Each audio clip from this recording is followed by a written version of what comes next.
अस्सलाम वालेकुम नाज़रीन, मैं हूं आपका मेज़बान खालिद जमील और आप देख रहे हैं प्रोग्राम मुकदमा अवाम का। और आज हम अवामी अहमियत का मामला जो सुप्रीम कोर्ट में गुज़श्ता रोज़ तमाम दिन समाअत जारी रही और रात 11:15 बजे के करीब फैसला सुनाया गया।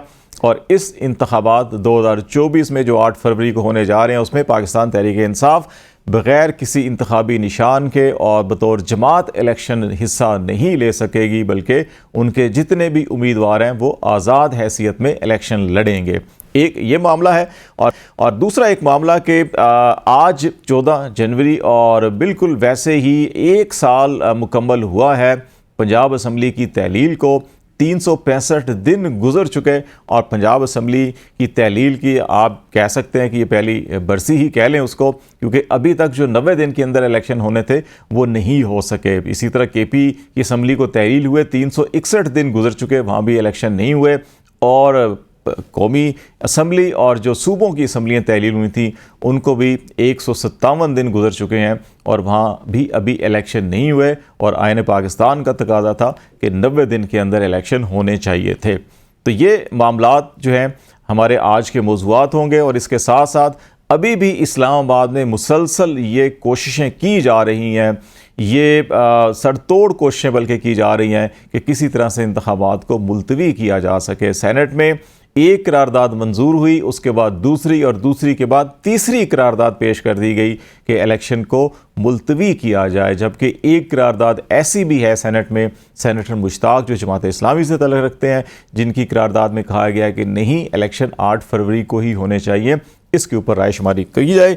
ये मामलात होंगे जिन पर हम बातचीत करेंगे। बैरिस्टर आमिर हसन साहब हमें ज्वाइन कर रहे हैं, पाकिस्तान पीपल्स पार्टी से ताल्लुक़ है आपका। और इसके साथ साथ हमारे इस्लामाबाद स्टूडियो में तशरीफ़ रखते हैं खालिद यूसुफ चौधरी साहब, पाकिस्तान तहरीक इंसाफ से और उनकी लीगल टीम से ताल्लुक़ है इनका। बहुत शुक्रिया आप दोनों मेहमानों का। चौधरी साहब, आपसे मैं स्टार्ट कर लेता हूँ कि जो मामला आपकी कंपेन, आपकी मूवमेंट, आपकी तमाम वो जो सर्वे के मकबूलियत की अरूज पर है जमात, वो सब के सब धड़ाम से जो है वो ज़मीन पे आ गिरे हैं इस फैसले के बाद। और अब आप बिल्कुल वैसे ही पहले एक इंतखाबी निशान होना था, अब आप जो है कि वो किसी ने बड़ा दिलचस्प तबसरा किया है कि बल्ला तो ले लिया गया, लेकिन ऐसे लगता है कि जहेज़ का पूरा सामान जो है वो तहरीक इंसाफ को दे दिया गया।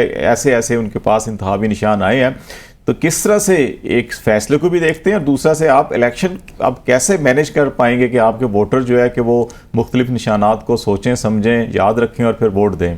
देखें, जहाँ तक बुनियादी बात है कि हमारी जो पॉपुलैरिटी थी, जो मकबूलियत थी, वो इस फैसले से धड़ाम से गिरी नहीं है। मेरे ख्याल से ये पहले से भी ज़्यादा बढ़ गई है। अब पहले जिसको नहीं भी मालूम था, अब उसको भी ये मालूम हो चुका है कि सारा खौफ जो है वो बल्ले से था, बल्ले से और तहरीक इंसाफ से था। और इसलिए तहरीक इंसाफ से बल्ला छीन लिया गया। और बाद ये नज़र में ये पाकिस्तान तहरीक इंसाफ को कलदम करार देने के मुतरादफ़ है कि एक पार्टी को आप इलेक्शन की दौड़ से ही बाहर कर देते हैं। तो एक तो बैन करने के मुतरादफ़ है। और सुप्रीम कोर्ट का जो फैसला आया, बुनियादी तौर पे मैं इसमें समझता हूँ कि आइन और कानून के बगैर फैसला दिया गया। जब इलेक्शन शेड्यूल का अनाउंस हो चुका है, इलेक्शन हमने इंट्रा पार्टी इलेक्शन भी करवा दिए गए, जो जो रिक्वायरमेंट दी गई वो भी करवाएगी। पेशावर हाई कोर्ट ने भी हमारे मौक़िफ़ को दुरुस्त करार दे दिया। और उसके बाद एंड टाइम पे जब जो इंतखाबी निशानात अता किए जाने थे, उस वक्त जाके हमारे बल्ले का निशान छीन लिया गया और पूरा दिन पंजाब के अंदर क्रैकडाउन किया गया और हमारे उम्मीदवारान को गिरफ्तार किया गया। अब इससे एक चीज़ तो पूरी कौम के सामने बिल्कुल वाज़ेह हो चुकी है कि जो हमारा मंशूर है और जो हमारा मैनिफेस्टो है, जो हमारा मौक़िफ़ है, जो हमारा ऐलान है, वो बिल्कुल दुरुस्त और बजा है। और जो इस मुल्क के ऊपर जो काबिज़ एक माफिया है, एक क़ुव्वतें हैं जो नहीं चाहती कि पाकिस्तान की आवाम को उनके हकूक़ मिलें, पाकिस्तान की आवाम एक हकीकी आज़ादी से एक अपने फ़ैसले खुद कर सके, तो वो उन तमाम क़ुव्वतों को, चाहे वो सियासी हों चाहे वो गैर सियासी हों, ये अब एक आम आदमी को भी मालूम हो चुका है कि पाकिस्तान तहरीक इंसाफ का जो मौक़िफ़ है, जो बयानिया है और जो मंशूर है, वो पाकिस्तान की आवाम के ऐन मुताबिक है और पाकिस्तान की आवाम को उसके हक लेने से रोका गया है। और जहाँ तक अब इन्होंने वोटर्स को कंफ्यूज करने के लिए मुख्तलिफ इंतखाबी निशान अलाट करते हैं, ऐसे अजीब अजीब है कि वो समझ नहीं आ रही कि ये इंतखाबी निशान क्या है। पहले तो जो आज़ाद उम्मीदवारों को जो इंतखाबी निशान अता किए जाते थे वो एक आम फेम से और आम इस्तेमाल के इंतखाबी निशान होते थे, लेकिन अब इन्होंने पूरी एक टेक्निक के साथ ऐसे इंतखाबी निशान अलाट किए हैं कि जो आम आदमी की फ़हम व फरासत से बाहर हैं। लेकिन एक चीज़ ये याद है, और बाद जगह ऐसे इंतखाबी निशान अलॉट किए गए जो कि उम्मीदवार के लिए एक एम्बैरसमेंट का बायस बनते हैं। लेकिन ये शायद इस चीज़ को ये भूल गए हैं कि जो आवाम जो इन चोर और लुटेरों को अगर बर्दाश्त कर रही है तो वो शायद इस चीज़ों पे भी इतना वो एम्बैरसमेंट महसूस ना करें। अब इंतखाबी निशान की जहाँ तक आवाम को ज़हन नशीन कराने की बात है तो इस वक्त उम्मीदवार जो है वो इंतखाबी निशान नहीं बता रहा है। इस वक्त जो वोटर है वो खुद एक दूसरे को बता रहा है कि हमारे उम्मीदवार का ये इंतखाबी निशान है। पहले ये होता था कि उम्मीदवार आता था, वो बताता था कि मेरा ये इंतखाबी निशान है और इस पे वोट डाला जाए। अब उम्मीदवार तो एक तरफ बैठा हुआ है, जो पाकिस्तान तहरीक इंसाफ के जो नामजद उम्मीदवार थे जिनको टिकट जारी किए गए या जो हमायत याफ्ता हैं, उनके जो वोटर्स हैं उनके हल्के के वो इंतखाबी निशान लेके फिर रहे हैं, जगह जगह बताते फिर रहे हैं कि जो हमारे वाला उम्मीदवार है उसका ये इंतखाबी निशान है। तो कैंपेन तो हमारी तो आवाम खुद कर रही है, तो उम्मीदवारों को तो ऐसा उस तरह ज़रूरत भी नहीं पड़ रही। नहीं मसला होगा। मैं ज़रा बैरिस्टर आमिर साहब आपकी तरफ भी आता हूँ। एक ओवरऑल व्यू आपकी जमात का अपना एक नुक्ता नज़र रहा है हमेशा जमहूरियत और जो सियासी आज़ादियाँ उसके हवाले से, और आपकी जमात खुद भी शिकार रही है माजी में। एक आप जो है कि वो तलवार से तीर की तरफ आए और फिर आपको पाकिस्तान पीपल्स पार्टी पार्लियामेंटेरियन भी बनाना पड़ी, एक स्टेज ऐसी भी आई थी। और यही सूरत हाल कुछ पाकिस्तान मुस्लिम लीग नवाज़ के साथ भी हुई और अब ये तहरीक इंसाफ के साथ हो रही है। तो आप इस सारी सिचुएशन को बहैसियत पीपल्स पार्टी, बहैसियत एक कानूनदान भी और एक सियासत के तालिब इल्म के हिसाब से भी अगर आप देखें तो इस फैसले को आप कैसे देख रहे हैं जो मौजूदा सिचुएशन है? देखिए, पाकिस्तान की कौम ने मेरे ख्याल से तारीख से तो सबक सीखा नहीं है। हम दोहराना चाहते हैं, तजर्बात भी कर रहे हैं और पुराने गलतियां भी कर रहे हैं, तो पुरानी नई गलती करें ताकि नया सबक सीखें। पुरानी गलती करेंगे तो पुराना सबक मिलेगा, और पुराना सबक सीखते सीखते जो हाल हुआ है वो आपके सामने है। हम समझते हैं कि ये तो सियासी जमातों, आपने PMLN को कह दिया, वो तो मैं सेनेट के इलेक्शन थे जिनमें उनसे हुआ जी बिल्कुल। और पीपल्स पार्टी को तो इंतखाबी निशान 11 साल के बाद मिला। 77 से लेके 88 तक हमें कोई निशान नहीं दिया गया, हमें इलेक्शन लड़ने का हक नहीं दिया गया, और 11 साल के बाद मिला, और एक तवील जद्दोजहद। लेकिन हमने उसके बावजूद हमसे तलवार छीन ली, हमें तीर दिया, हमने तीर पे वजीर आजम बन के दिखा दिया और बार बार बन के दिखा दिया। तो मैं समझता हूं कि रियासत के अंदर ऐसे फैसले तो नहीं होने चाहिए, लेकिन जब सियासी जमातों पे कोई टेक्निकल उन्हें नॉकआउट किया जाता है या कानूनी तनाज़ात उभरते हैं तो उन्हें भी कानूनी तरीकाकार इख्तियार करना चाहिए। जैसे कि आपको याद है कि पीपल्स पार्टी को खत्म किया गया तो पीपल्स पार्टी पार्लियामेंटेरियंस बनाई और हमने क़यादत दी पाकिस्तान पीपल्स पार्टी के एक सीनियर वाइस चेयरमैन थे मखदूम अमीन फ़हीम साहब। अगर PTI भी सियासी फैसले करती, मैं इन्हें हिदायत तो नहीं दे सकता, ना तजावीज़ दे सकता हूँ, ये अपनी पॉलिटिकल पार्टी हैं, लेकिन बहरहाल शायद बेहतर होता। अब मैं समझता हूँ कि इन फैसलों के बाद अब तो वक्त गुजर चुका, अब तो फौरी तौर पे इलेक्शन की तरफ जाना है। पाकिस्तान के अंदर तमाम सियासी जमातें होती, अपने अपने निशान पे होती और सबका एतमाद होता है इलेक्शन कमीशन के ऊपर, तो ये एक अच्छी बात थी। इसके बावजूद कि अगर आपकी रिजर्वेशंस भी हैं तो जाना तो इलेक्शन में है और इसी निज़ाम के तहत जाना है, तो अब एक जद्दोजहद की तरफ जाना है। अगर आज सबको सबक सीखना चाहिए। कल तक अगर कोई जनरल जिया की गोद में बैठ के पीपल्स पार्टी को खत्म कर रहा था, हमारा निशान ले रहा था, फिर कोई जनरल मुशर्रफ की गोद में बैठ के हमसे हमारी पार्टी खत्म करवा रहा था, और फिर आपको याद होगा एक फैज हमीद ऑपरेशन था IGI वाला, और एक फिर शुजा पाशा ऑपरेशन था और फैज हमीद वाला, जिसमें हमारी सारी पार्टी के कैंडिडेट पंजाब से 40-40 साल पुराने कैंडिडेट तोड़ के PTI के अंदर ले जाए गए। और उस वक्त इमरान खान साहब और PTI कहती थी 1 विकेट और गिरा दी, 1 विकेट और गिरा दी। हमारे टोटल कैंडिडेट जो हमने सारी जिंदगी जिन्हें ट्रेन किया था, जद्दोजहद की थी, जिन्हें लीडर बनाया था, MNA MP मिनिस्टर्स बनाया था, वो सारे ये ले गए। आज देखिए ये मुकाफाते अमल है, सबके साथ हो रहा है। तो हम इसलिए हम तो किसी के गम पे खुश नहीं होते, ना हम अदालतों में किसी के खिलाफ जाते हैं सजा के लिए, ना निशान छीनने के लिए। हम तो चाहते कि सारे होते। अगर आज नहीं है तो आइए फिर तमाम सियासी कारकुनान एक फैसला करें। अगर कोई ऐसा लाडला प्लस हमीद गुल ब्रांड दोबारा से मार्केट में नए प्रिंटों के साथ फेंका जा रहा है, तो अगर किसी से कोई निशान तो बल्ला नहीं मौजूद है, तो क्या शेर का शिकार किससे करना है? तीर से करना है ना। तो आइए तीर के साथ चलें, हम पाकिस्तान के अंदर सियासत को मजबूत करें।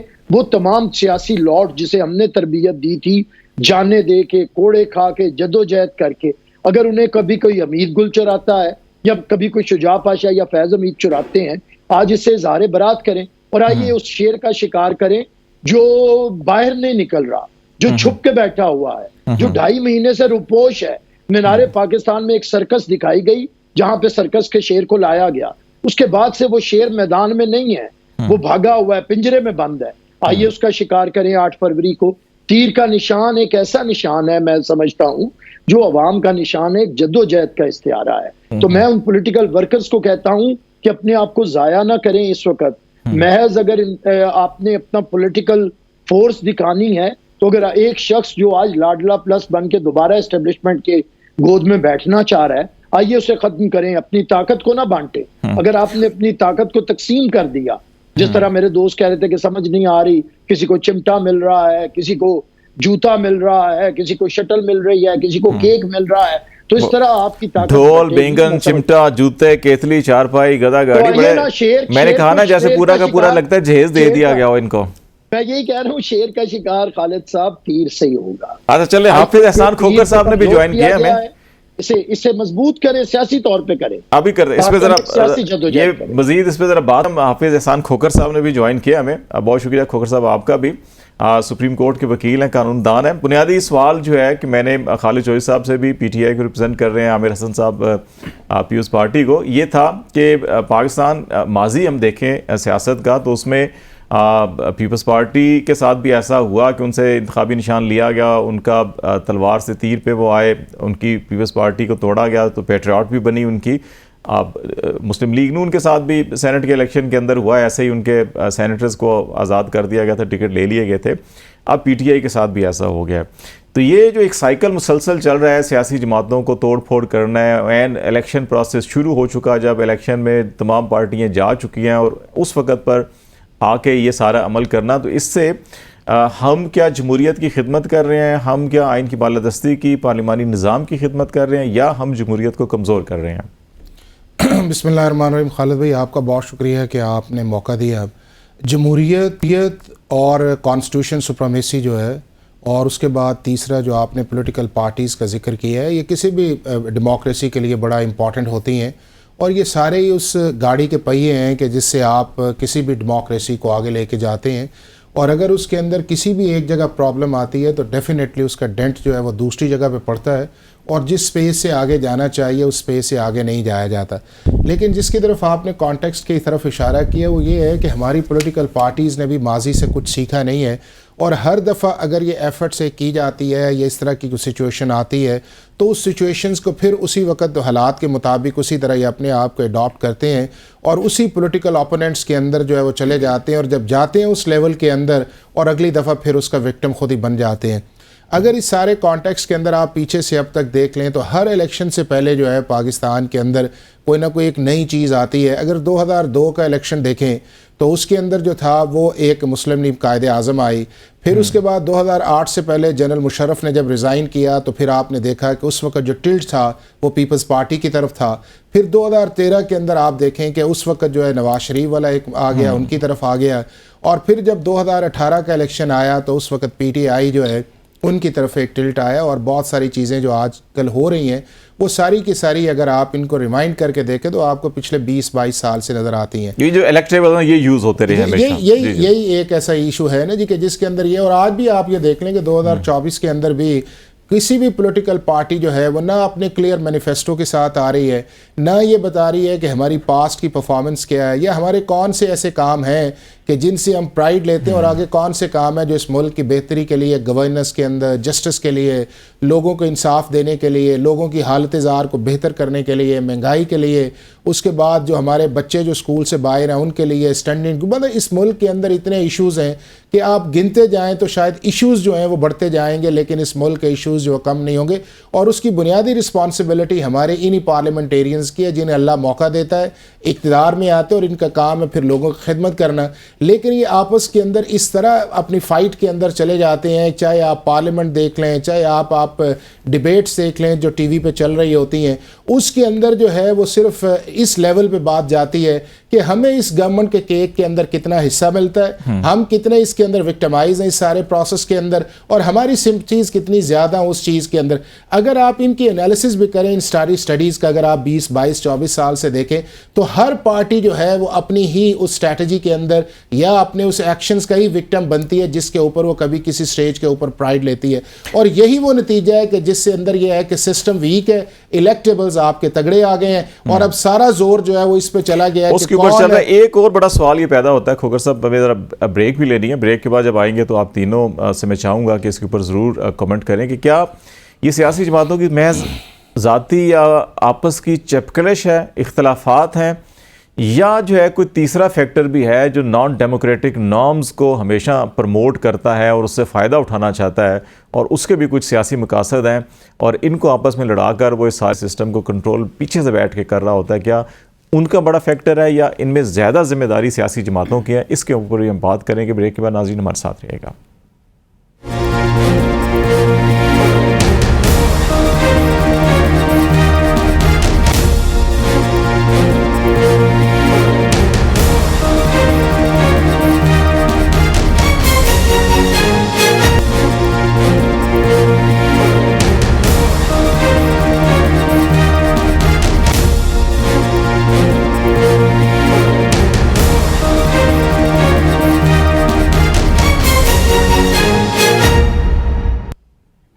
वेलकम बैक नाज़रीन। प्रोग्राम में बातचीत कर रहे हैं हम पाकिस्तान तहरीक इंसाफ से। उनका इंतखाबी निशान वापस ले लिया गया। उनके तमाम उम्मीदवार बतौर आज़ाद उम्मीदवार इलेक्शन जो है वो हिस्सा लेंगे और इस सारी सूरत हाल में इलेक्शन की क्रेडिबिलिटी क्या होगी, इलेक्शन नताइज के बाद कौमी असम्बली में रिजर्व सीटों की तकसीम कैसे होगी। ब्रेक से पहले एक अहम नुक्ता उठाया गया और इस पर खालिद चौधरी साहब आपसे भी मैं लूँगा कि क्या वाकई पीएस पार्टी हो, PMLN हो या PTI हो, ये इनकी आपस की चपकलिश है, आपस की ही इस किस्म की दूरियां हैं या सियासी इख्तलाफात इतने शदीद हो जाते हैं कि हम इस नेज पे पहुंच जाते हैं, या इसके पीछे और भी कुछ मुहर्रिकात हैं, गैर जमहूरी कुव्वतें भी इनके अंदर जो है कि कुछ किरदार अदा करती हैं, और अगर बाहर से किरदार अदा होता है तो फिर सियासी जमातें खुद से क्यों नहीं इतना सियासी बसीरत या शऊर रखती कि वो इनको मिलकर किस तरह से नाकाम बनाएं ताकि पॉलिटिकल प्रोसेस जो है कि उसके अंदर कोई रुकावट ना हो और जो बुनियादी फोकस होता है किसी भी निज़ाम का, वो आवाम की फलाह बहबूद होता है, उसके ऊपर फोकस किया जा सके। देखें जी, जो अख्तलाफ राय होता है बुनियादी तौर पर जितनी भी सियासी जमातें होती हैं ये उनके दरमियान नेचुरली तौर पर मौजूद होता है। ये तारीख़ी तौर पे भी जब ज़्यादा से ज़्यादा इंसान हों या लोग हों तो उनके दरमियान एक इख्तलाफ राय वैसे ही एक फितरी बात है।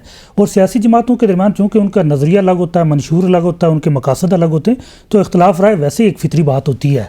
लेकिन जब भी सियासी जमातों के दरमियान अगर इख्तलाफ रहें, अगर आप पाकिस्तान की तारीख़ के अंदर चले जाएँ, 1977 के अंदर चले जाएँ, तो उस वक्त जो एक सियासी इख्तलाफ था कुछ जमातों के दरमियान, तो फिर बाद में जैसे उनके दरमियान सियासी मुज़ाकरात हुए, मुफाहमत हुई, जब चीज़ें एक स्टेज पे पहुंचने लगी तो गैर जमहूरी जो कुव्वतें थी, जो ताकतें थी, उन्होंने उसको डिस्पर्स कर दिया और वो जितने एक मुल्क के अंदर एक सियासी फ़ज़ा जो बेहतर होने जा रही थी उसको उन्होंने मुंतशिर किया और फिर कुछ लाडले पैदा किए गए जो फिर आने वाले दौर के अंदर फिर उनको हर दौर में इस्तेमाल किया गया, हर सियासी कुव्वत के ख़िलाफ़ इस्तेमाल किया गया, हर मजहबी रहनुमा के ख़िलाफ़ इस्तेमाल किया गया और उनसे अपने जो एक मकासद थे उन्होंने वो अपने हासिल किए। पीछे कोई जमहूरी आवाज़ जब भी उठती कुव्वत होती है जो ऐसा जी बिल्कुल ऐसी होती है। मैं जरा एक और चीज़ आपसे पूछना चाहूँगा ताकि हम इस नुक्ते पे फोकस हैं। जो सबसे ज़्यादा सवाल हमें पूछा जाता है आम आदमी की तरफ से भी और मौजूदा हालात के अंदर, वो ये है कि आपकी जमात जो है अगर अब आज़ाद इलेक्शन लड़ती है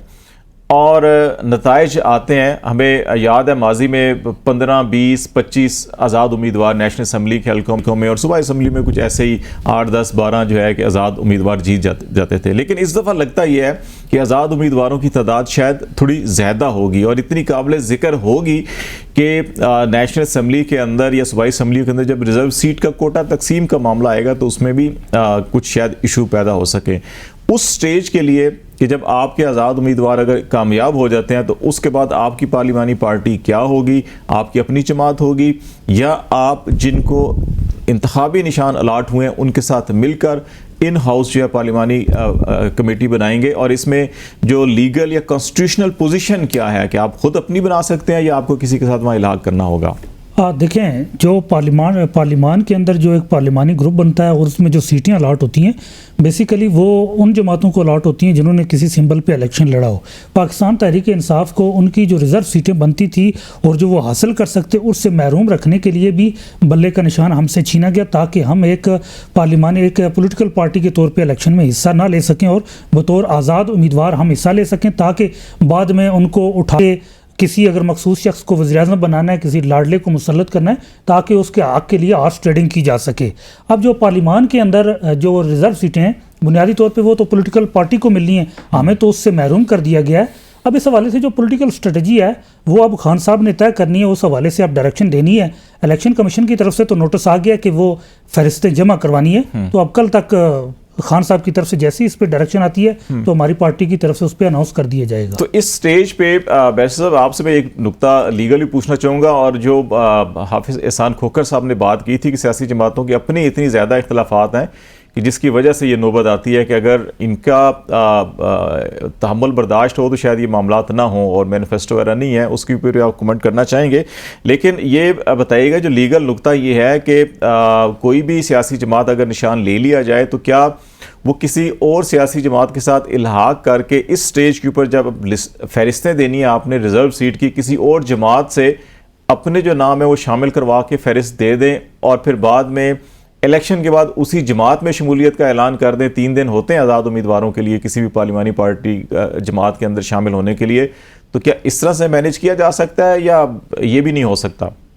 देखिए, अभी तो अगर कोई सियासी जमात जैसे कि सिंबल अलॉट हो गया है, उस तरफ तो अब ये प्रोसेस गुजर गया, कल फाइनल लिस्ट थी, अब तो ये नहीं दे सकते हैं कि किसी और जमात का कोई निशान आ जाए। रिजर्व सीट के लिए नहीं, रिजर्व सीट के लिए जो आएगा, रिजर्व सीट्स के लिए आगे आएगा कि जो आज़ाद उम्मीदवार होते हैं उन्हें टाइम दिया जाता है कि वो किसी पॉलिटिकल पार्टी में जो कि जीत के आई हो, जिसके मेंबर्स वहां पे मौजूद हो, उनके साथ शामिल हो जाए, तो फिर उसकी रिजर्व सीट्स को उसी तरह जो रिजर्व सीट्स हैं फिर उसमें उसे उसकी रेशो मिलती है। तो मैं समझता हूँ ये इनके पास खुला है। मैं इससे पहले भी जो बात की है, मैंने बड़ी सीरियस बात की है कि अगर हमारे पीटीआई के दोस्त आज समझते हैं, इसके बावजूद हम, आपको पता है मैं एक अरसे से पीटीआई के ऊपर अभी वो पॉलिटिकली तनकीद नहीं करता हूँ कि अब ये एक मुश्किल वक्त से गुजर रहे हैं। इसमें या ये पॉलिटिकल पार्टी बनेंगे, सीखेंगे, लेकिन इन्हें सीखना चाहिए। कल तक अगर ये इसी तरह अपने मुखालफिन को खत्म करना चाह रहे थे तो आज इनके सामने है। तो अब ये सोचे कि अगर हदफ एक है,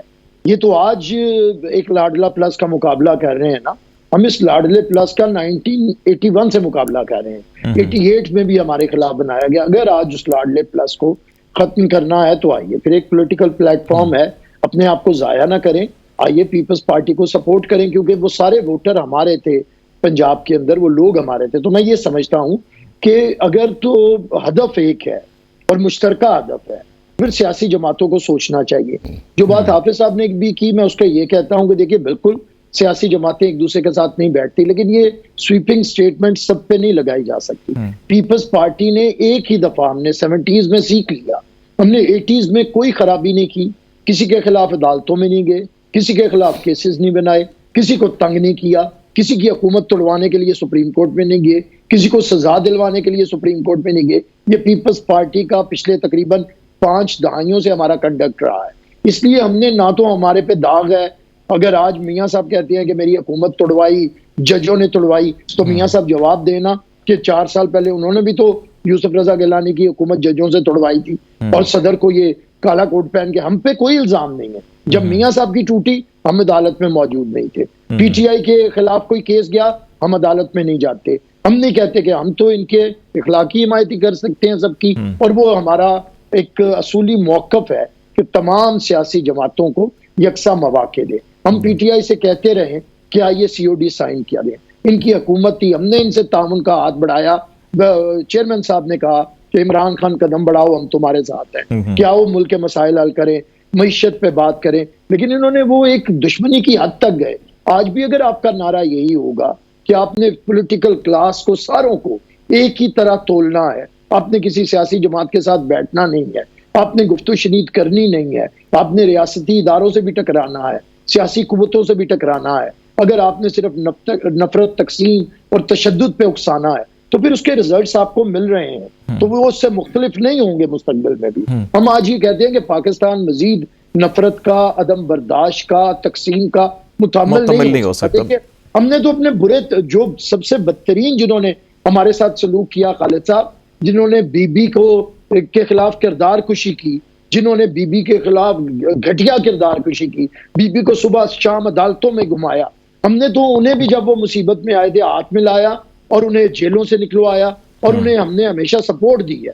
हम आज भी इन्हें कह रहे हैं कि हम नहीं, आपने उनको 2014 में उनकी हुकूमत बचाई पार्लियामेंट के अंदर सपोर्ट करके, और वरना वो तो जा रहे थे इस्तीफा देके, और फिर अभी पीडीएम में भी आपने उनको वज़ीर आज़म बना के और 16 साल उनको बातें कह रहा हूँ खालिद साहब, मैं कहना चाह रहा हूँ कि हमने उस वक्त भी पीटीआई को कहा था कि आइए पार्लियामेंट के अंदर हम अपोजिशन में इकट्ठे थे। मैं उस डेलीगेशन का हिस्सा था जो हम 13 अगस्त की रात इमरान खान साहब के घर गया, पीपल्स पार्टी का डेलीगेशन, कि इकट्ठे होकर पार्लिमानी जद्दोजहद करते हैं, ये धरने नुकसानदेह होंगे, और फिर वो साबित भी हुआ। फिर हमने इन्हें बाद में समझाया, फिर हमने बाद में इन्हें कहते रहे, लेकिन इन्होंने कभी हमारी बात नहीं मानी। चलें, शायद अभी मान जाए। तो जमहूरी जमातों के साथ चले। एहसान खोकर की तरफ आता हूं कि ये जरा मुझे बताइएगा, दो चीज़ें मैं आपसे ये पूछना चाह रहा हूँ। ये जो सारी सिचुएशन डेवलप हुई है, इसमें दो चीज़ें, एक तो ये कि ये टाइमिंग जो है कि अगर 2022 जून में एक इलेक्शन हुआ जमात का और उसने अपना सर्टिफिकेट भी दे दिया, और उसको केस को तकरीबन 1.5 साल हुआ, और फिर आखिर में आकर कोई एक जजमेंट भी रिज़र्व हो गई, और फिर 71 दिन वो जजमेंट रिज़र्व रही, और जब एन इलेक्शन प्रोसेस शुरू हुआ तो फिर जजमेंट सुना के कहा गया जी आप 20 दिन के अंदर जो है कि इलेक्शन कराएं। तो ये लगता ही है कि प्लानिंग कहीं किसी ज़हन में बहुत पहले से थी कि हमने एन इलेक्शन के वक्त ये करके इस जमात को इलेक्शन में इस तरह से करना है। क्यों? क्योंकि अभी भी इस्लामाबाद के अंदर ये बात हो रही है कि अगला जो प्राइम मिनिस्टर का इंतखाब है वो वैसा ही होगा जैसे मेयर कराची का हुआ। उसके ऊपर बैरिस्टर साहब भी शायद कोई कमेंट करना चाहें बाद में, लेकिन ये जो अददी अक्सरियत थी वो जमात इस्लामी या तहरीक इंसाफ की थी, लेकिन कुछ लोगों की वहाँ पे डिफेक्शन करवाई गई और फिर पीपल्स पार्टी के मेयर मुंतखब हो गए। और यही शायद अब पीटीआई के साथ मरकज़ में किया जाएगा कि अगर इनके लोग जीत कर भी आते हैं तो उनको उठा के किसी और की गोद में डाला जाएगा। तो ये जो इंटेंशंस हैं, ये किस हद तक पाकिस्तान की जमहूरियत की क्रेडिबिलिटी, इलेक्शन प्रोसेस की credibility, constitutional rule of law की क्रेडिबिलिटी कहाँ चली जाएगी? खालिद भाई, इसका अगर देखा जाए तो इसको अगर ब्रॉड कैनवस पे लेके आया जाए तो फिर सारी चीज़ की अंडरस्टैंडिंग आएगी, और वो सारी चीज़ें ऐसी आएंगी कि जिससे लगेगा इस चीज़ के अंदर कि ये सारा एक बहुत बड़ा जो है पॉलिटिकल और लीगल फेलियर है पीटीआई के पार्ट के अंदर, कि एक ऐसी चीज़ जो एक नॉन इशू है, और एक किसी भी पॉलिटिकल पार्टी का इंट्रा पार्टी इलेक्शंस ना कभी इतना कंट्रोवर्शियल रहा है, ना इसे होना चाहिए। अपने ही कॉन्स्टिट्यूशन के अंदर आपने बनाना होता है, और अमूमन नॉमिनेशंस ही होती हैं, और वो नॉमिनेशंस आप जमा करवाते हैं, और जमा करवा के जो है उसके बाद एक सर्टिफिकेट मिल जाता है, और आप एक इलेक्शन सिंबल जो आपको मिला होता है वो आप सेक्शन 215 के मुताबिक कंटिन्यू करते हैं। इस चीज़ के अंदर ये है कि ये सिलसिला 22 से नहीं चला, ये मई 2021 से ये सिलसिला चल रहा है, 21 मई से, कि जब वो टाइम पीरियड पूरा हुआ तो इन्हें कहा गया कि आप इलेक्शन करवाएं। इन्होंने उस इलेक्शन के अंदर ये कहा कि जी हमें 1 साल का टाइम दे दे, चूँकि हमने अपना कॉन्स्टिट्यूशन भी अमेंड कर लिया है। अब उस कॉन्स्टिट्यूशन की जब बात आई तो फिर इन्होंने जून के अंदर जाके जो इलेक्शन कोविड की वजह से इन्होंने कहा ना, कोविड की वजह से इन्होंने कहा कि जी आप हमें टाइम दे दें। अब उसके बाद मैं ये समझता हूँ कि यहाँ के ऊपर इनका ये ख्याल ये था कि हम अपने इलेक्शंस करवाएंगे, जो तकरीबन 8 साढ़े 8 लाख के करीब इनका वोटर है, जिसमें 7 लाख से ज़्यादा ओवरसीज़ हैं, कि हम उन्हें इंगेज करेंगे और हम एक लोगों के सामने अपने ऑप्टिक्स लेके आएंगे कि हमारी पार्टी बड़ी जमहूरियत वाली है और उसके अंदर बड़ा इलेक्शन होता है और दूसरी पॉलिटिकल पार्टीज़ नॉमिनेशंस के अंदर आती हैं। ये उस प्रोसेस के अंदर थे कि जब आप ये देखें ना कि जब 22 के अंदर जब बात आती है तो अप्रैल के अंदर तो फॉर्मर प्राइम मिनिस्टर ने असेंबली को एडवाइस कर दिया था कि आप उसे तोड़ेंगे, और वो टूट भी गई, और उससे इस मुल्क के अंदर आप इलेक्शंस का है। अब आपको पता है कि इलेक्शन आप मांग भी रहे हैं, इलेक्शन होने भी जा रहा है, या किसी वक्त भी हो सकता है, या अपनी टर्म पे पूरी हो सकता है। तो फिर ये एक सिलसिला जो था उसको बेहतर करना चाहिए था और किसी न किसी स्टेज पे उसको रिजॉल्व करना चाहिए था, और ये कहते कि जी ठीक है ये हमारा कॉन्स्टिट्यूशन है, हम इसके मुताबिक करवा के आपको देते हैं। और जो नॉमिनेशंस का प्रोसेस था या जो डॉक्यूमेंट्स एक रिकॉर्ड होती हैं, जिस तरह इस मुल्क के अंदर तकरीबन इस तरह के प्रोसेस के अंदर सिर्फ आप फाइल वर्क कर रहे होते हैं, एक्चुअल चीज़ें जो वो नहीं होती, और ये सारी पॉलिटिकल पार्टीज करती हैं। लेकिन वो एक जो एजिटेटिव मोड के अंदर ये इलेक्शन कमीशन के साथ रहे, मुख्तलिफ केसेस के अंदर रहे, वहाँ पे जाके अपना जो स्टैंड था उसको कभी कन्फ्रंट किया, कभी उससे रिट्रीव किया, कभी उससे आगे लेके जाके गए, और ये सारी की सारी जो इनको प्रॉब्लम आई है वो ये आई है कि ये मीडिया ऑप्टिक्स के अंदर जब गए हैं या मीडिया स्ट्रैटेजी के अंदर गए हैं तो जो एक्चुअल आपकी चीज़ थी वो चीज़ हटी है, और जब वो हटी है तो आहिस्ता आहिस्ता जो क्लॉक है वो नज़दीक आता गया, और जब आता गया, और आप ये देखें एक तो ये कंफर्म था ना कि नेचुरल टर्म असेंबली की अगस्त में पूरी होगी, उसके बाद इलेक्शन होंगे, और इतने माशाल्लाह इनके पास लीगल ब्रेन है, उन्हें सबको ये आइडिया था कि अगर आपका इलेक्शन नहीं होगा और सेक्शन 209(1) का सर्टिफिकेट एक्सेप्ट नहीं आएगा सेक्शन 209(3) इलेक्शन एक्ट के अंदर, तो हमें ये सिंबल नहीं मिलेगा, तो किसी ना किसी जगह बैठ के इसको रिजॉल्व कर लेना चाहिए। 8 जून को करवा दिया ना इन्होंने, 8 जून को तो करवा दिया था। नहीं देखे ना, जब 8 जून का आया, नहीं 8 जून का आया, अब 8 जून 2022 से लेके फिर वो झगड़े के अंदर गए, और फिर ये हेयरिंग जो है जिसको आपने इशारा किया है 23 नवंबर से, अगर आप उसको 60 डेज पहले चले जाएं तो इसका मतलब ये है कि ये फिर सितंबर तक ये झगड़ा चलता रहा, अक्टूबर जून 2022 कभी कहते हैं 8 है, कभी 9। इसमें इलेक्शन एक्ट के तहत जो है कि आप 1 से 2 लाख जुर्माना कर सकते हैं, कम से कम 1 लाख, ज़्यादा से ज़्यादा 2 लाख जुर्माना करते हैं। अगर नहीं भी है तो फिर दूसरी स्टेज है कि जब आप करते हैं, अब एक ही दिन में ANP को जुर्माना 20,000 करके और उनको निशान दे दिया गया। उन्होंने इलेक्शन नहीं करवाए थे, उन्होंने कहा कि जी आप चले मई तक करवा लें। क्या ये बेहतर नहीं था कि एक जमात को इलेक्शन प्रोसेस में हैं उनको भी आप चलें, आप मैक्सिमम फाइन कर दें, 2 लाख कर दें, और फिर सेकंड स्टेज के ऊपर आके आप वो कर दें कि आपने वो एक्सट्रीम उनको वो सजा दी कि जो बिल्कुल इलेक्शन से उनको और उनकी तमाम रिजल्ट सीटें। एक तो ये है कि मैं आपको थोड़ा सा इसके अंदर क्लैरिटी करके अंदर ले आऊँ कि अगर किसी पार्टी का 5 साल से ऊपर पूरा होता है तो वहाँ पे फ़ाइन जो है वहाँ पे कोई ऐसा जिक्र नहीं है। वो 5 साल के अंदर अंदर अगर आपका कोई टाइम हो तो उसके अंदर आप एक्सटेंशन मांग सकते हैं। ये नहीं हो सकता कि आप 5 साल पूरे करें और उसके बाद कहें कि जी आप हमें फाइन्स के अंदर लेके आए। और ये कल मामला सुप्रीम कोर्ट के अंदर भी आया था और उसकी एक क्लैरिफिकेशन भी आई थी। लेकिन दूसरा खालिद भाई जो इंपॉर्टेंट इस चीज़ के अंदर है कि जब आप एक नैरेटिव में बिल्ड करें जिसके अंदर आप एंटी इंस्टीट्यूशंस भी आप जाएं, आप इलेक्शन कमीशन ऑफ पाकिस्तान को भी टारगेट करें, आप जुडिशरी को भी टारगेट उस चीज़ के अंदर करें, फिर आप अदालतों के अंदर कंसीड भी करें। मैं आपको 3 केस की एग्जांपल्स देता हूं।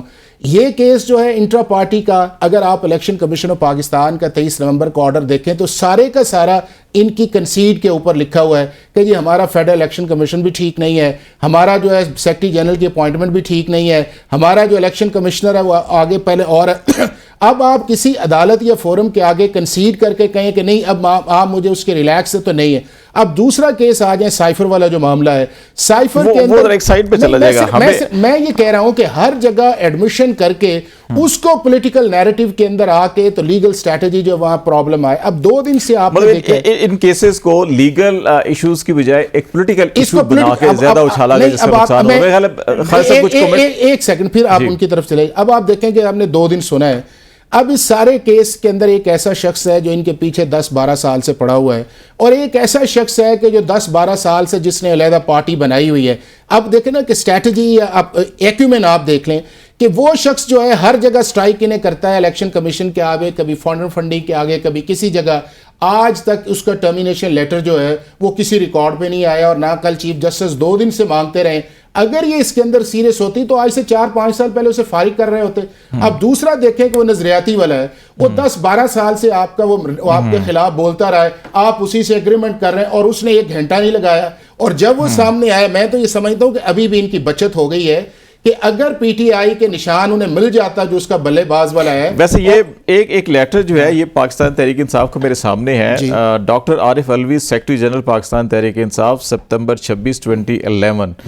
Dear mister Akbar S Babar, ये इसमें उन्होंने उनके अपने अकबर एस बाबर के जो टेक्स्ट मैसेजेस या कोर्ट या मेल्स थे इमरान खान साहब जो चेयरमैन थे पीटीआई को, जिसमें वो कह रहे थे कि मैं एक बाइज़्ज़त तरीके से पार्टी को छोड़ के जा रहा हूँ, तो मुझे ये शोकॉज नोटिस क्यों भेजे जा रहे हैं जब मैं ऑलरेडी छोड़ के चला गया हूँ। तो जिसमें वो ये कह रहे हैं तो उनका जी इन चीज़ों के ऊपर आप नोटिस का जवाब नहीं दिया और इन जवाबात पे आपको टर्मिनेट किया गया। तो ये डिबेट की ओर चली जाएगी। मैं सिर्फ इसे करके फिर आप उधर चले जाइएगा। और वो चीज़ आप ये देखें कि वो अगर होता तो सुप्रीम कोर्ट में आ जाता, लेकिन आप ये देखें कि वो जब नजरियाती वाले ने रात प्रेस कॉन्फ्रेंस की, अगर बल्लेबाज का निशान इन्हें मिल जाता, अब ये था कि अगर वो बाद में रिट्रीव करता इनके कैंडिडेट्स को था, और अगर वो असेंबली के अंदर चले जाते और वो बल्लेबाज ये कहता कि जी आप सेंटर के अंदर जो है वो नवाज शरीफ को वोट दें, सिंध के अंदर पीपल्स पार्टी को दें, उधर मौलवी फजलुर रहमान को दें और पंजाब के अंदर आप मरियम को दें, तो इनको अगर नहीं जाना था तो आर्टिकल 63A के अंदर सारी डिफेक्शन हो जाती। वो एक वीक शायद पॉलिटिकली और लीगली वीक था। जो साहब ये जी मैं हाफिज साहब की बात पे एक चीज़ कहना चाहूँगा। देखें, आप इंट्रा पार्टी इलेक्शन पाकिस्तान की बाकी जमातों ने भी कराए, हमारे भी हुए, हमारे पूरे मीडिया पे रिपोर्ट हुए, हमारे यहाँ बाकायदा इलेक्शन कमीशन बना, तो सारी चीज़ें हुई। इसके अलावा आपकी इनकी निस्बत बाकी जमातों की हद तक देखें सिर्फ एक पेपर नजर आता है कि ये अनअपोज हो गए। अब इलेक्शन कमीशन इतनी दिलचस्पी दिखा रहा है कि हमारे जो इंट्रा पार्टी इलेक्शन है बार बार उनके अंदर इंटरप्ट कर रहा है। हमारे जितने भी इलेक्शन वो सारे मीडिया नहीं देखें, ये बतौर हम पाकिस्तान के टैक्स पेयर की नुमाइंदगी करते हैं। देखें, हम पाकिस्तान इनको फॉलो कर रहे हैं, ये उनको फॉलो कर रहे हैं। हम पाकिस्तान के टैक्स पेयर की नुमाइंदगी करते हैं, उनकी टैक्स पेयर की नुमाइंदगी करते हुए हमारा हक है कि अगर कोई कहीं गलत बात हो रही है, कोई गलत काम किया जा रहा है तो उसके ऊपर पॉइंट आउट करें, उसके ऊपर तनकीद करें। और यही एक जमहूरी रवैया होता है कि आप किसी भी गलत बात के ऊपर आप तनकीद कर सकते हैं। लेकिन इलेक्शन कमीशन जिस तरह एक पार्टी बन के, देखें हमने तनकीद तो बहुत बाद में जाके की है, जब इलेक्शन कमीशन का रवैया बिल्कुल बड़े वाज़ेह तौर पे हमारे खिलाफ हुआ तब हम गए। अब बार बार पंच की आप देखें, कल अवामी नेशनल पार्टी का उन्होंने जुर्माना करके उनको आगे इलेक्शन में जाने की इजाज़त दे दी। इसी तरह अनअपोज बाकी जमातों के भी आए, उन्होंने एक्सेप्ट कर लिया और सिंबल अलॉट कर दिया। हमारा सारा प्रोसेस हुआ, तमाम डॉक्यूमेंट्स जमा किए गए। मैं आज आपको यहाँ दावे से कहता हूँ, पूरे दावे से आपके प्रोग्राम में बैठ मैं कहता हूं कि तमाम जमातों के जिन्होंने इंट्रा पार्टी इलेक्शन के जिन्होंने सर्टिफिकेट जमा करवाएं, इनके डॉक्यूमेंट्स निकालें, इनका सबका सिर्फ एक ही पेज होगा, सर सिवाय तहरीक इंसाफ जिसने इतनी बड़ी फाइल तमाम डॉक्यूमेंट्स की जमा करवाई है। इसके अलावा जो बाकी जो चीज़ें कह रहे हैं आप, देखें पूरा सिस्टम हमारे खिलाफ है। अब जिस तरह कल कोर्ट हियरिंग हुई है, पूरी कौम ने देखा है कि किस तरह हमारे खिलाफ जिस तरह चीज़ें चली गई, किस तरह के इतनी बारीकियों के अंदर गए, हालांकि वो चीज़ें थी नहीं। अब पेशावर हाई कोर्ट ने देखें, पेशावर हाई कोर्ट ने हमारा मौक़िफ़ तस्लीम किया, उसको दुरुस्त भी करार दे दिया और हमें जो एक आइन के तहत फैसला किया और उसके मुताबिक हमें सिंबल देने का ऑर्डर जारी किया। लेकिन अब इसमें आगे देखें, इलेक्शन कमीशन एक आईनी अदारा है, उसका काम था कि वो पेशावर हाईकोर्ट का फैसला मौसूल होते ही पहले उसके ऊपर अमल दरामद करता, फिर वो आगे उसके ऊपर इलेक्शन की तरफ चला जाता। लेकिन वो एक आईनी बॉडी होती है, वो खुद अपील में चला गया। ब्रेक लेते हैं नाज़रीन, ब्रेक के बाद वापस आएंगे। तो सबसे अहम मामला, इलेक्शन को मुलतवी करने की बार बार इस्लामाबाद में बाज़गश्त क्यों सुनाई दी जा रही है और सेनेट में ही जो इंडिपेंडेंट सेनेटर हैं उनको क्यों इस्तेमाल किया जा रहा है, इस पे हम बात करेंगे। ब्रेक के बाद हमारे साथ रहिएगा।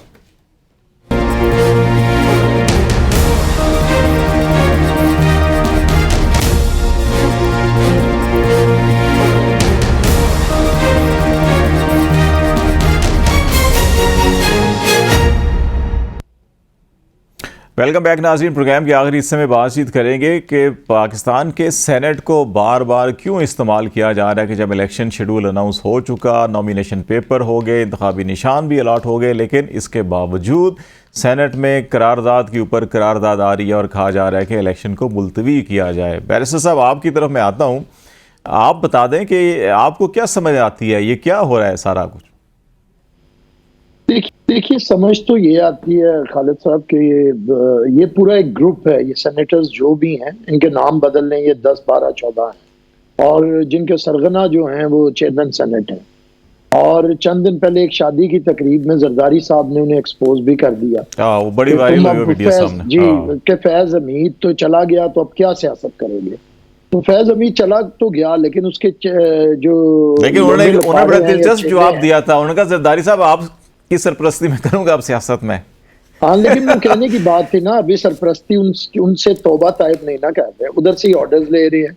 और ये सारा वो जो फैज हमीद टोला है उसने बड़ी इंस्टेबिलिटी क्रिएट की है। देखिए, अगर मानना पड़ेगा, एक तरफ ना तो कोई स्याह है और ना कोई सफेद है। ये फैज हमीद टोले ने बड़ी कोशिश की है पिछले 1 साल। अभी आपने कहा कि आज बरसी हो गई सूबाई असेंबली पंजाब टूटने की, ये किसने करवाया था? फैज हमीद टोले ने। इसीलिए था कि मुल्क के अंदर इंस्टेबिलिटी आए। कोई सियासी जमातों से डायलॉग नहीं किया गया। पहले कौमी असेंबली तोड़ी गई, सुप्रीम कोर्ट ने रिस्टोर की, फिर पंजाब असेंबली तोड़ी गई। हालांकि चीफ मिनिस्टर कहता था मैं नहीं चाहता, KPK वाला चाहता था मैं नहीं, किसी सियासी जमात से कोई डायलॉग नहीं किया गया। फिर बाद में जाके धरना दिया गया उधर के आर्मी चीफ के तकर्रुर के ऊपर प्रेशराइज किया जाए, फिर 9 मई किया गया। तो आप इसे अंदाजा करें कि इंस्टेबिलिटी कौन क्रिएट कर रहा है। हम यही समझाना चाहते हैं कि वो जो फैज हमीद माइंडसेट है, अब उससे निकलना पड़ेगा। ये बड़ा नुकसानदेह माइंडसेट है। यही सेनेट के अंदर ये 10-12 लोग हैं जो फैज हमीद से अभी भी लीड लेते हैं, उसी के जरिए ये सारा काम कर रहे हैं। लेकिन ये मैं कहता हूं कि महज उन्होंने अपने मुंह काले करवाने के और कुछ नहीं करवाया। 100 लोगों के सेनेट में 14 लोग, और ये चेयरमैन सेनेट के पास एक और रेजोल्यूशन भी तो है ना, जिसमें ये है कि उसे टेकअप नहीं करते हैं ये चेयरमैन सेनेट। तो इससे आप अंदाजा करें कि ये वही चेयरमैन सेनेट है कि यूसुफ रजा गिलानी साहब ने इनका मुकाबला किया। हमारी तरफ 65 लोग खड़े हुए, इनकी तरफ 35 लोग खड़े हुए, लेकिन इसे जिता दिया गया। वही फैज हमीद का उस वक्त ताकत चल रही थी। तो मैं आज भी खालिद साहब कह रहा हूँ कि मुल्क इस वक्त एक दोराहे पे खड़ा है। इस वक्त हमें ये सोच, महज ये कह देने से कि सियासी जमातों को सोचना चाहिए, अब ये एस्टेब्लिशमेंट को ऐसे नहीं करना चाहिए। अरे भाई, ये तरीका उनसे लड़ने से नहीं होता, बंदूक तानने से नहीं होता, मीर जाफर मीर सादक कहने से नहीं होता, सियासी लाया अमल इख्तियार करने से होता है।